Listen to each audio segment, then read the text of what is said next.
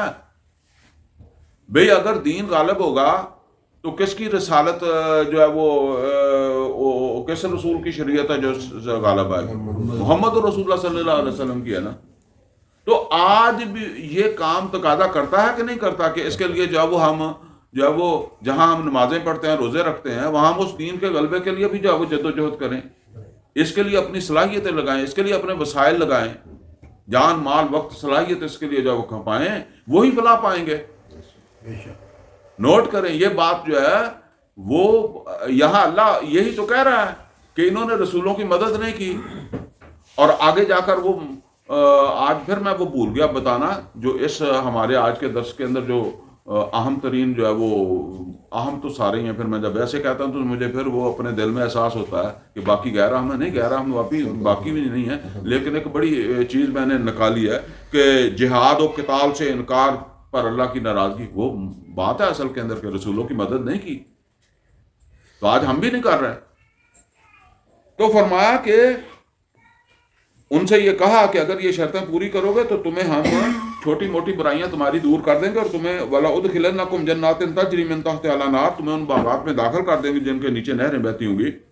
فَمَنْ كَفَرَ بَعْدَ ذَلِكَ، تو جس نے اس کے بعد ناشکری کی. کیا ناشکری ہے؟ رسولوں کی مدد نہیں کی، نماز نہیں پڑھی. وہ ساری شرطیں آپ پیچھے پڑھ لیں، اس کو جو ہے وہ فَمَنْ كَفَرَ بَعْدَ ذَلِكَ مِنْكُمْ، پھر جس نے تم میں سے ایسی ناشکری کی، فقط ضل سوا سبیل، تو وہ ایمان تو لایا تھا، وہ گمراہ ہو چکا. ذرا نوٹ کرے، یعنی ایمان تو وہ لایا تھا لیکن وہ ان شرائط کو پورا نہ کرنے کے نتیجے میں فقط ضل سوا سبیل، وہ سیدھے راہ سے ہٹ گیا. لیکن وہ کیا اپنی جگہ سمجھتا ہے کہ میں سیدھا ہی جا رہا ہوں.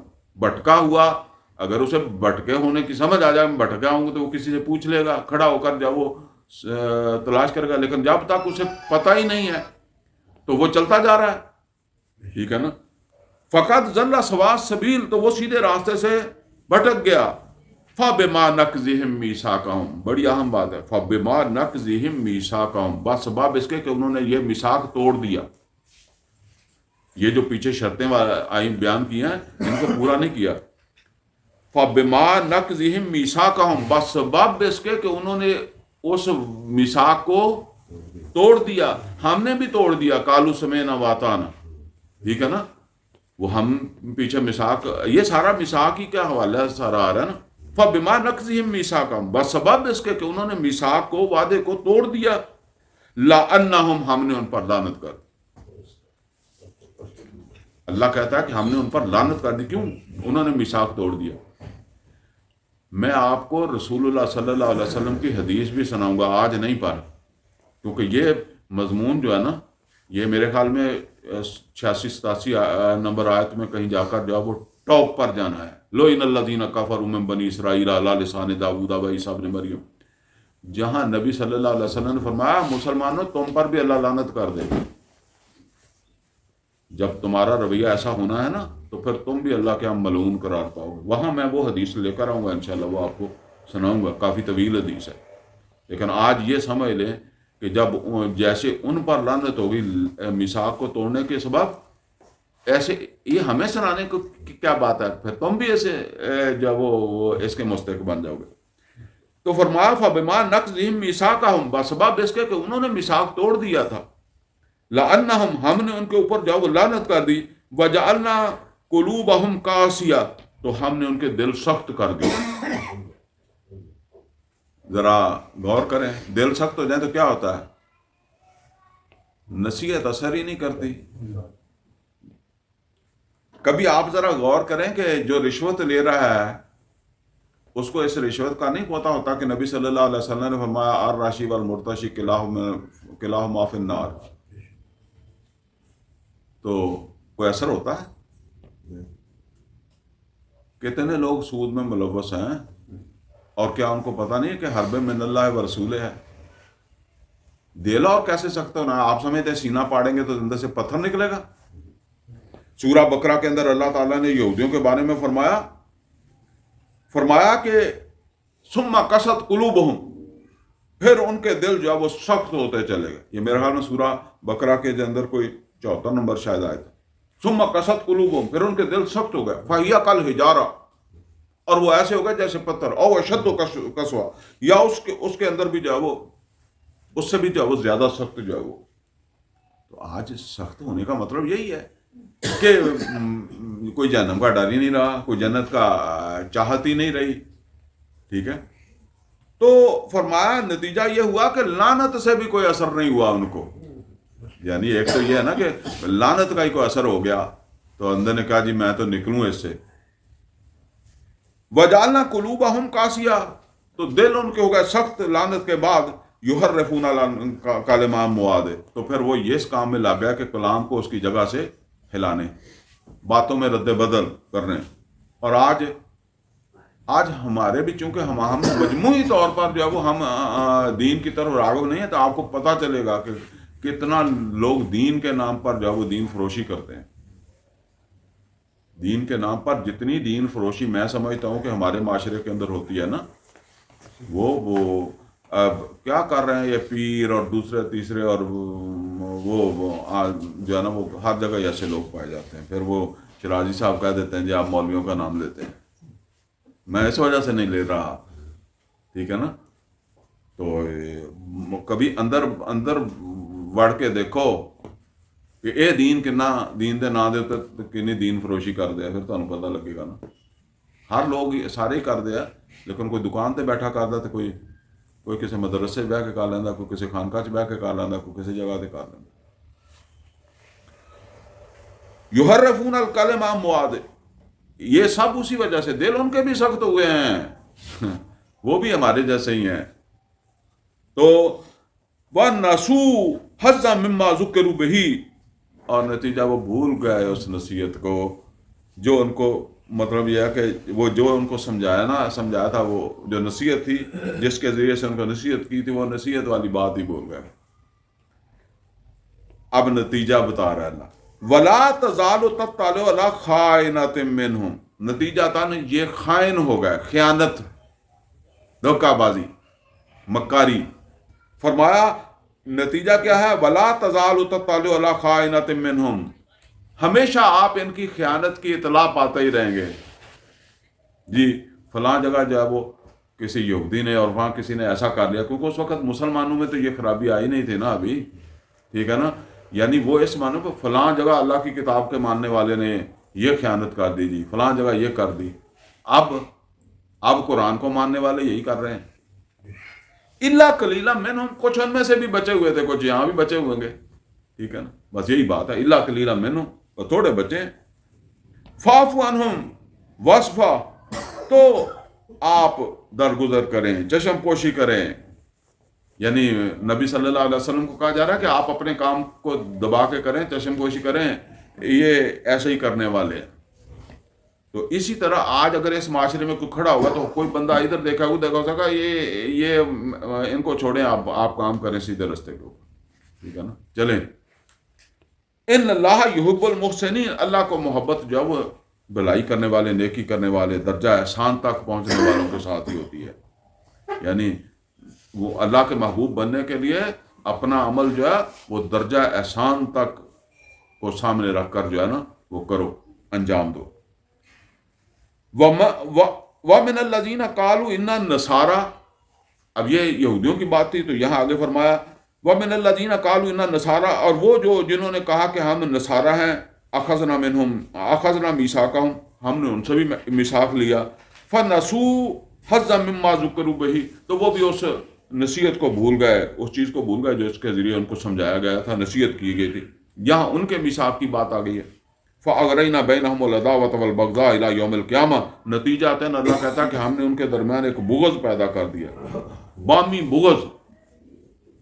یہ بھی ایک سزا ہے میثاق کو توڑنے کی، بامی بغض آپس میں. تو آپس میں ہمارے کتنے گروہ ہیں.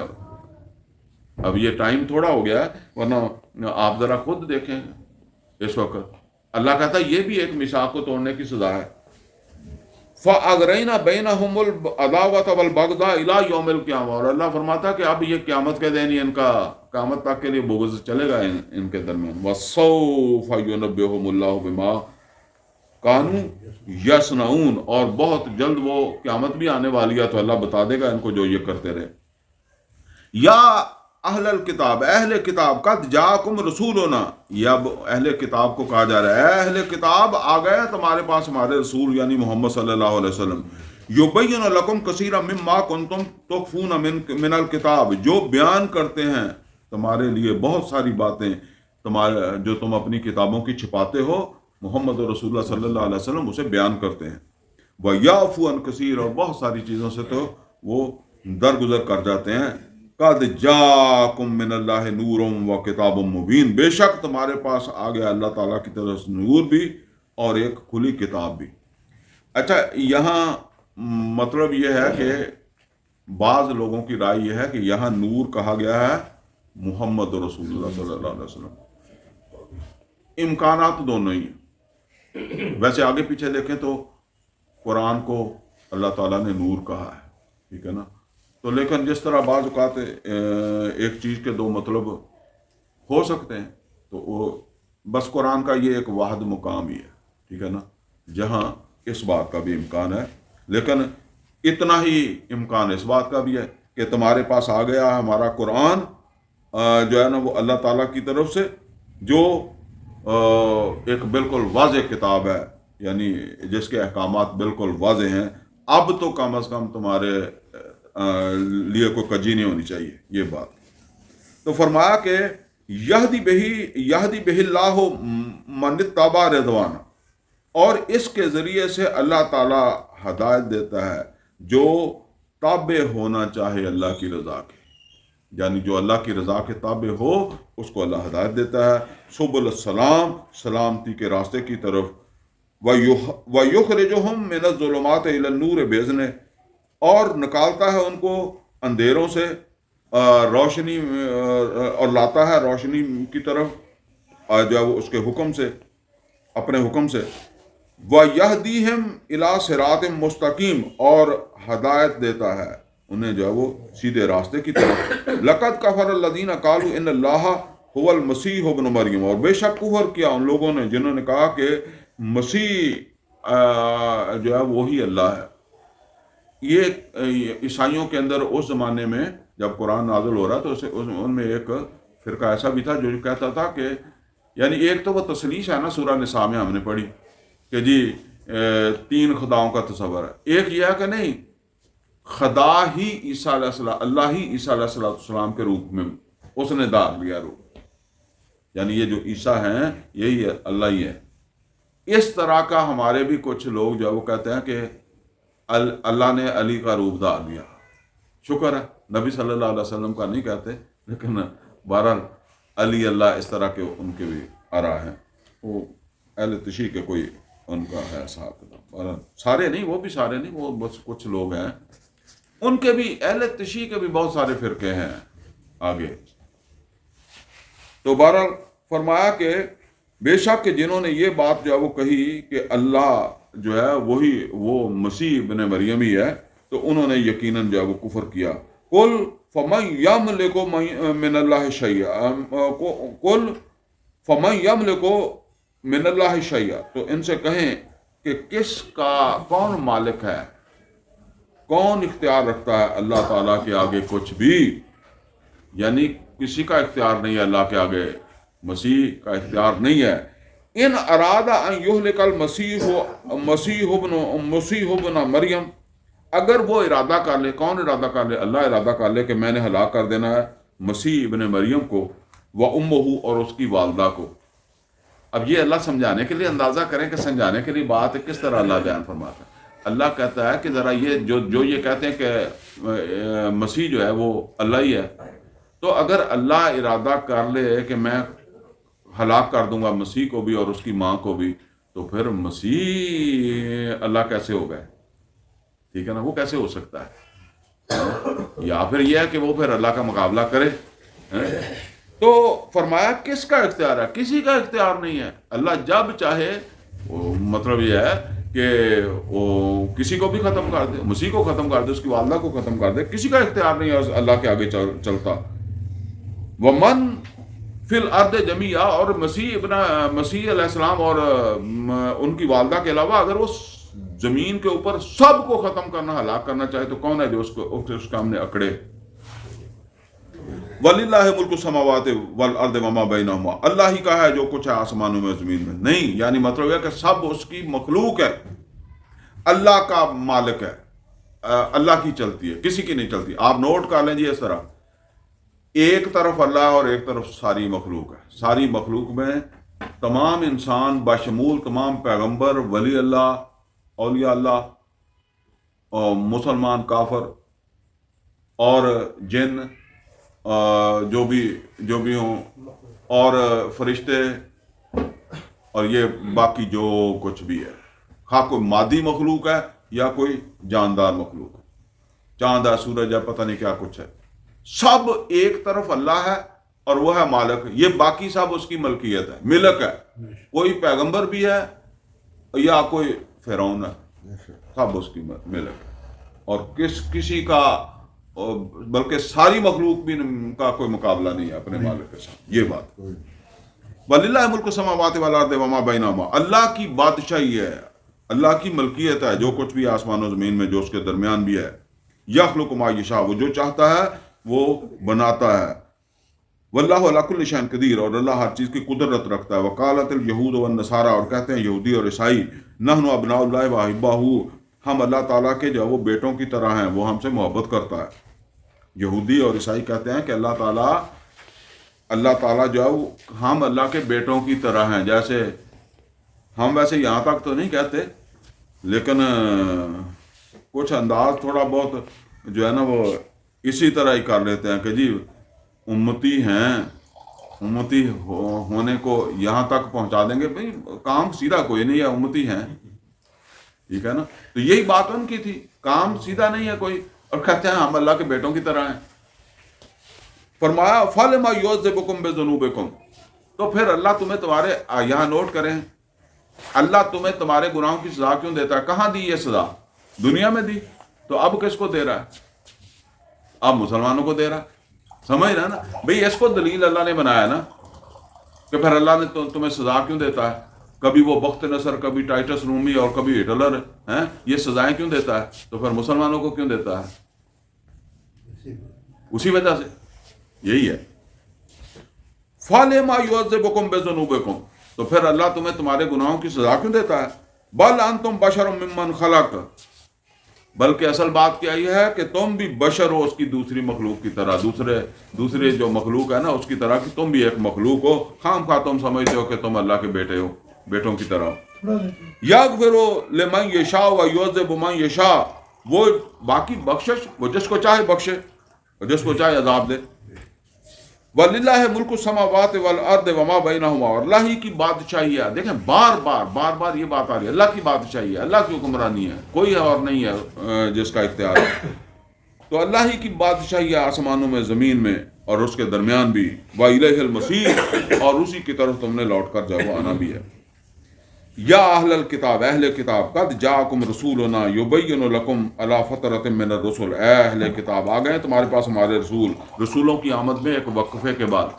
اس سے پہلے وقفے نہیں ہوتے تھے، لیکن عیسیٰ علیہ السلام کے بعد وقفہ آیا ہے 500 سال کا، اور وہ آئے ہیں محمد رسول اللہ صلی اللہ علیہ وسلم، یعنی ایک وقفے کے بعد ہم نے اب رسول بھیجے ہیں محمد صلی اللہ علیہ وسلم۔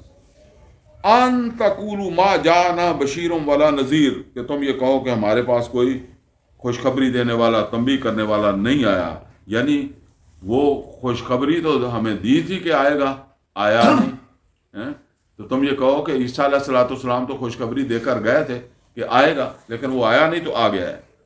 فقد جاءکم بشیر و نذیر، تو آ گئے وہ بشیر اور نذیر، یعنی خوشخبری سنانے والے اور تنبیہ کرنے والے۔ واللہ علی کل شیء قدیر، اور اللہ ہر چیز کی قدرت رکھتا ہے۔ اب یہ وہ مضمون آ رہا جی جس کو میں نے ہائی لائٹ اس میں تو عنوان میں تو کر دیا تھا، لیکن وہ جب کلاس شروع کی تو میں ذکر نہیں کر سکا، تو آخری ایسا آ گیا ہے۔ تو وہ ہے جہاد و قتال سے انکار اور اللہ کی ناراضگی. ان آیات میں یہ چیز آپ نے سمجھنی ہے. وَإِذْ قَالَ مُوسَىٰ لِقَوْمِهِ، اور یاد کرو جس وقت موسیٰ علیہ السلام نے اپنی قوم سے کہا تھا یا قوم اذکروا نعمت اللہ علیکم، اے میری قوم کے لوگوں یاد کرو اللہ تعالیٰ کی نعمت کو جو تمہارے اوپر ہوئی. اذ جعل فیکم انبیاء، اور جب اس نے تمہارے اندر جو ہے وہ نبیوں جو ہے وہ اٹھائے. یعنی آگے مضمون پڑھیں گے تو آپ کو یہ سمجھ آئے گی. وجعلکم ملوکا، اور تمہیں بادشاہیاں دی. یہ اصل کے اندر وہ اللہ تعالیٰ کی طرف سے موسیٰ علیہ السلام کو بتایا گیا تھا کہ اب تیری مطلب یہ ہے کہ تیری اس امت کے اندر ہم بادشاہیاں عطا کریں گے اور پیغمبر بھی ہم بھیجیں گے. ٹھیک ہے، تو جہاد کرو. اس کے لیے یہ پیغمبریاں یہ بادشاہیاں گھر بیٹھے تو نہیں ملنی، اب اس کے لیے جنگ کرنی ہے، جہاد کرنا ہے. تو اللہ نے بتایا کہ جہاد کرو، تو اس کے نتیجے میں پھر اللہ تمہیں سلطنتیں دے گا، جس طرح نبی صلی اللہ علیہ وسلم کو اللہ نے دی. اور قرآن حکیم کے اندر سورہ نور میں فرمایا وعد اللہ الذین آمنوا منکم وعملوا الصالحات لیستخلفنہم فی الارض فی الارض کما استخلف الذین من قبلہم، جیسے پہلوں کو خلافت دی تمہیں بھی خلافت دے گا اللہ. تو یہاں فرمایا کہ وہ یاد کرو کہ اللہ تعالیٰ نے کہ تمہارے ساتھ وعدہ کیا ہے کہ تمہارے اندر پیغمبر بھیجے گا، تمہیں جو ہے وہ بادشاہیاں عطا کرے گا، تمہارے اندر بادشاہ جو ہے وہ آئیں گے، بڑے بڑے سلطنت حکمران بنائے گا تمہیں. یعنی یہ ابھی تو تم نے فرعون کی غلامی کاٹی ہے نا، تمہارے اندر بھی بڑی بڑی سلطنتیں جو ہے وہ وجود میں آئیں گی. وَآتَاكُم مَّا لَمْ يُؤْتِ أَحَدًا مِّنَ الْعَالَمِينَ، اور وہ تمہیں دے گا وہ کچھ جو اس نے جہان میں نہیں دیا. تم تو فرعون کا دیکھ دیکھ کے عشش کرتے رہے نا کہ فرعون کے پاس اتنا کچھ ہے، یا وہ قارون کے پاس اتنا کچھ ہے، وہ تمہیں بھی اتنا کچھ دے گا. ذرا دیکھیں سلیمان علیہ السلام کی بادشاہی کہ جو ہے نا وہ ما لم یؤتی احد من العالمین، کہ اس نے جہان میں کسی کو نہیں دیا ہوگا جتنا تمہیں دے گا. یا قوم، اب اس کے لیے یہ بادشاہیاں کیسے ملیں گی؟ یہ کسی عبادت گاہ میں بیٹھنے سے ملیں گی، کسی حجرے میں ملیں گی، یا کسی پیر کے ڈیرے پہ بیٹھ کر ملیں گی؟ فرمایا یا قوم ادخلوا الارض المقدسۃ التي كتب اللہ لکم، اور اے میری قوم کے لوگوں داخل ہو جاؤ اس مقدس سرزمین میں جو کتب اللہ لکم، التي كتب اللہ لکم، جو اللہ تعالیٰ نے تمہارے لیے لکھ دیا. میں اس کو اس طرح کہا کرتا ہوں کہ رجسٹری ہو گیا، بس قبضہ لے لو جا کے. اللہ نے رجسٹری کر دیا، قبضہ لے لو. قبضہ تو جا کے لینا پڑتا ہے نا. تو یہ ارض مقدس تھی فلسطین. اللہ نے کہا کہ اب وہ فرعون کی غلامی سے جب نجات پا کے آیا تو اللہ تعالیٰ نے کہا کہ یہاں فتح کرو اور سلطنت قائم کرو. وَلَا تَرْتَدُّوا عَلَىٰ أَدْبَارِكُمْ، اور دیکھو پیچھے نہ پلٹنا، پیچھے نہ پلٹنا.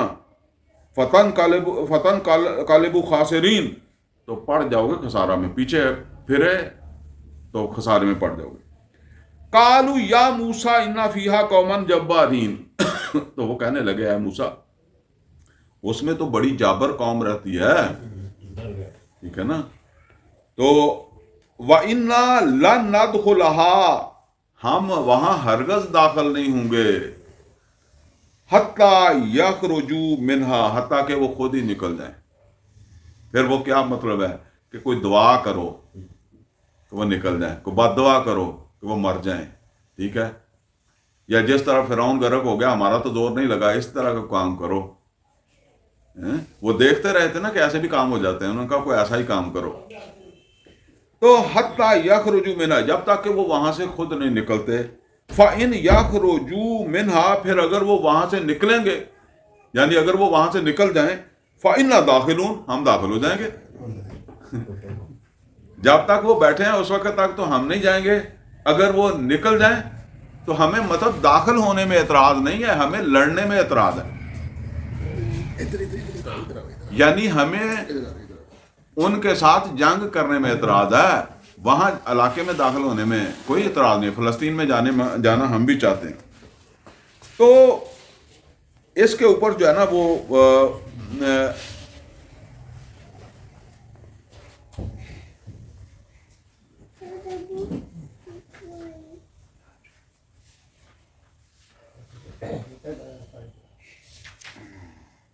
فَإِنَّا دَاخِلُونَ، تو ہم مطلب یہ ہے کہ اگر وہ نکلیں گے تو ہم داخل ہو جائیں گے. قال رجلان من الذین یخافون، کہنے لگے دو آدمی جو خوف رکھتے تھے، اللہ کا خوف رکھتے تھے، بس دو ہی بندے جو وہ ان میں سے تھے جو خوف رکھتے تھے، وہ بھی سمجھانے لگے انعم اللہ علیہما، جن کے اوپر اللہ نے خصوصی انعام کیا تھا. وہ مطلب اسی قوم میں سے دو آدمی، یہ موسیٰ علیہ السلام کے کوئی خاص شاگرد تھے. ان کا نام آتا یوشع بن نون اور کالب بن یوفنا. یہ جو ہے نا یہ دو بندے جو ہے وہ ان کو سمجھانے والے تھے. کیا سمجھا رہے تھے ان کو؟ ادخلوا علیہم الباب، وہ بھی کہہ رہے تھے کہ داخل ہو جاؤ شہر کے دروازے سے. فَإِذَا دَخَلْتُمُوهُ، جس وقت تم وہاں داخل ہو گئے، فَإِنَّكُمْ غَالِبُونَ، تم غالب آ جاؤ گے. وَعَلَى اللَّهِ فَتَوَكَّلُوا، اور اللہ کے اوپر بھروسہ کرو، ان کنتم مؤمنین، اگر تم واقعی ایمان والے ہو. قالوا، تو وہ آگے سے کیا کہنے لگے؟ یا موسیٰ اِنَّا لَن نَدْخُلَهَا أَبَدًا، اے موسیٰ ہمیں ایسی باتیں مت سناؤ، یہ تیرے دو بندے جو ہیں یہ بھی ہمیں ورگلاتے ہیں کہ جنگ لڑیں، تو ہم جو ہے وہ وہاں بالکل داخل نہیں. ابدا، یعنی یہ سوچو بھی نہ کہ ہم جا کے لڑیں گے. قالو یا موسیٰ، وہ کہنے لگا اے موسیٰ اِنَّا لَن نَدْخُلَهَا أَبَدًا، ہم وہاں داخل نہیں ہوں گے بالکل، ما داموا فیہا، جب تک وہ وہاں بیٹھے ہیں. وہ آباد ہے، ہم وہاں نہیں جائیں گے. اور جب موسیٰ علیہ السلام نے اور بھی کہا ہوگا تو انہوں نے کیا کہا؟ فَاذْهَبْ أَنْتَ وَرَبُّكَ فَقَاتِلَا، کہ تو جا اور تیرا رب جا کر جنگ کرو. یہ ہے مدد کرنی تھی، انہوں نے مدد نہیں کی. وہ میثاق کی خلاف ورزی یہ ہے کہ یہ کھڑا ہونا تھا انہوں نے ساتھ. موسیٰ علیہ السلام کی بڑی خواہش تھی کہ جس طرح نبی صلی اللہ علیہ وسلم نے سلطنت قائم کی ہے میں کروں. ہر پیغمبر کی کوشش تو تھی، لیکن اب مسئلہ یہ بن گیا. انہوں نے کہا فَاذْهَبْ أَنْتَ وَرَبُّكَ فَقَاتِلَا، انکار کر دیا کہ تو جا، تیرا رب جا، کٹ وہاں سے ان کو نکال دو، پھر ہم جا کر وہاں آباد ہو جائیں گے. اِنَّا هَاهُنَا قَاعِدُونَ، ہم یہاں بیٹھے ہیں. وہ جہاں کہیں ان کا ہوگا نا پڑاؤ، انہوں نے کہا ہم نہیں، ہم یہی ہیں، جاتے کہیں نہیں ہے، تو جا اور تیرا رب جائے اور کوئی بندوبست کر لو، وہاں سے نکل جائیں تو ہم جا کر رہیں گے. قال رب انی لا املک الا نفسی واخی، اتنے مجبور ہو گئے، پتہ نہیں کتنا سمجھایا ہوگا موسیٰ علیہ السلام. موسیٰ علیہ السلام کہنے لگے قال رب انی لا املک، اے میرے رب میں مالک نہیں ہوں، مختار نہیں ہوں، اختیار نہیں رکھتا، الا نفسی واخی، سوائے اپنا اور اپنے بھائی کا. یعنی میرا اگر کوئی اختیار چلتا ہے، بس چلتا ہے، تو یا میرا اپنے اوپر چلتا ہے یا میرے بھائی پر چلتا ہے. فَافْرُقْ بَيْنَنَا وَبَيْنَ الْقَوْمِ الْفَاسِقِينَ، یہ فاسق ہیں، ان کی نمازوں پر ان کو فاسق نہیں کہا گیا یا کسی اور چیز کے اوپر. اب دیکھیں کس جگہ پر آ کر ان کو فاسق کرا دیا. تو یہ اور کہہ بھی خود موسیٰ علیہ السلام کہہ رہے ہیں فَافْرُقْ بَيْنَنَا وَبَيْنَ الْقَوْمِ الْفَاسِقِينَ، میرے اور ان فاسقوں کے درمیان، ہمارے بلکہ اور ان فاسقوں کے درمیان فرق کر دے، جدائی کر دے. میں وہ کہا کرتا ہوں کہ موسیٰ علیہ السلام نے ان کی پیغمبری سے استعفیٰ دیا، جیسے ہم کہتے ہیں جی مینو کوئی اور کام دیتے ہو. یہ موسیٰ علیہ السلام نے کہا. اب اللہ نے کیا جواب دیا؟ اب یہ سزا ہے. اللہ نے کہا کہ جو انہوں نے پیغمبر کا ساتھ نہیں دیا، کھڑے نہیں ہوئے نا، جہاد نہیں کیا، قتال نہیں کیا. قال فإنها محرمة علیہم 40 سنہ، اب یہ حرام رہے گی ان کے اوپر 40 سال. کون سی چیز؟ یہ سرزمین، یہ رقبہ جہاں ان کو فتح دینی تھی اللہ نے، تاکہ یہ اللہ کی سلطنت وہ قائم کر لیں، بڑی بادشاہی قائم بنا لیں. تو یہ کب تک حرام رہے گی؟ 40 سال تک حرام رہے گی. یطیہون فی الارض، تو 40 سال یہ دھکے کھاتے پھریں گے. یطیہون فی الارض، 40 سال کیا کریں گے؟ دھکے کھاتے پھریں گے، کسی جگہ ٹھکانا نہیں ملے گا. تو وہ 40 سال انہوں نے دھکے کھائے پھر ادھر ہی. اور اس 40 سال میں کیا ہوا؟ 40 سال میں موسیٰ علیہ السلام بھی فوت ہو گئے، ہارون علیہ السلام بھی فوت ہو گئے. اور کہتے ہیں کہ وہ جو اس وقت کے جوان آدمی تھے جو جنگ لڑ سکتے تھے، وہ سارے ہی مر گئے. جہاں سارے 40 سال ایک ٹائم ہوتا ہے. اور 40 سال میں نئی نسل پیدا ہوئی. ظاہر ہے 40 سال بعد جو اس دن پیدا ہوا وہ بھی 40 سال کا ہو گیا نا. تو جنگ تو 30 32 25 سال یہاں کے لوگوں نے لڑنی ہوتی ہے نا. تو یہ نئی نسل نے پھر جنگ کی تھی تو ان کو پھر انہوں نے حکومت قائم کی تھی. بہرحال وہ بھی ایک لمبی تاریخ ہے، لیکن پھر وہ اللہ تعالیٰ کے وعدے کے مطابق وہ طالوت کے ذریعے سے سلطنت قائم ہوئی، جو پھر داؤد علیہ السلام کو منتقل ہوئی اور پھر سلیمان علیہ السلام کو منتقل ہوئی. اور اللہ تعالیٰ نے وہ وعدہ پورا کر دیا کہ میں وہ کچھ دوں گا مجھے ہم نے کسی کو نہیں دیکھا تھا. تم تو فرعون کا دیکھا ہے نا، تو ہم نے تو ایسی سلطنت پھر اللہ تعالیٰ نے دے دی سلیمان علیہ السلام کو کہ ہوا پر تخت جاتا تھا. باقی پھر تو وہ وعدہ پھر پورا ہوا. موسیٰ علیہ السلام کے دور میں نہیں وہ پورا ہوا، اور موسیٰ علیہ السلام مایوس ہی چلے گئے دنیا سے، کیونکہ اللہ نے ان کا استعفیٰ نہیں قبول کیا. اللہ نے کہا ساتھ ہی آپ رہیں گے. ٹھیک ہے، آپ دیکھیں ساتھ ہی موسیٰ علیہ السلام، ساتھ ہی ہارون علیہ السلام، ساتھ ہی وہ دو بندے ہیں جو یطیحون فی الارض. اس کا مطلب یہ ہے کہ اگر ایک ریزنیبل تعداد نافرمان ہے تو اگر ان میں کوئی تقوی والے ہیں تو وہ بھی ساتھ ہی دھکے کھائیں گے. ٹھیک ہے نا. تو پھر یہ یطیحون فی الارض، تو یہ دھکے کھاتے پھریں گے زمین میں. تو جب یہ دھکے کھائیں تو اے موسیٰ فلا تأس علی القوم الفاسقین. اب اللہ نے بھی کہہ دیا یہ فاسق ہے. پہلے موسیٰ علیہ السلام نے کہا تھا، اب اللہ نے کہا فلا تأس علی القوم الفاسقین. تو ان فاسقوں کے اوپر ان کے دھکے کھانے کی وجہ سے یا ذلیل ہونے کی وجہ سے افسوس نہیں کرنا، ان کو ہونے دینا ذلیل. جیسے کہتے ہیں نا، اللہ نے بھی کہا کہ ان کو ہوتے رہنے دینا. ٹھیک ہے، ساتھ سختی تو بھی اٹھائے گا یا تیرے بھی 2-4 ساتھی جو ہیں وہ اٹھائیں گے تو اٹھا لینا، کوئی بات نہیں، لیکن ان کو اب دھکے کھانے دو. تو ہو سکتا ہے اللہ تعالیٰ نے ہمیں بھی چھوڑ دیا ہو کہ ان کو کھانے دو دھکے. اگر انہوں نے جو ہے وہ یہ راستہ نہیں اپنانا. یہ آپ دیکھیں نا آج کا جو اثار، آپ پیچھے سوچیں، اگر دین کے لیے انہوں نے رسول کی مدد نہیں کرنی ہے، اس کے لیے کوئی جان مال نہیں لگانا، تو کھانے دو دھکے، مرنے دو. اللہ سے دعا ہے جی اللہ ہمیں قرآن کا فہم عطا فرمائے، عمل کی توفیق عطا فرمائے. اقول قولی ھذا واستغفر لی ولکم ولسائر المسلمین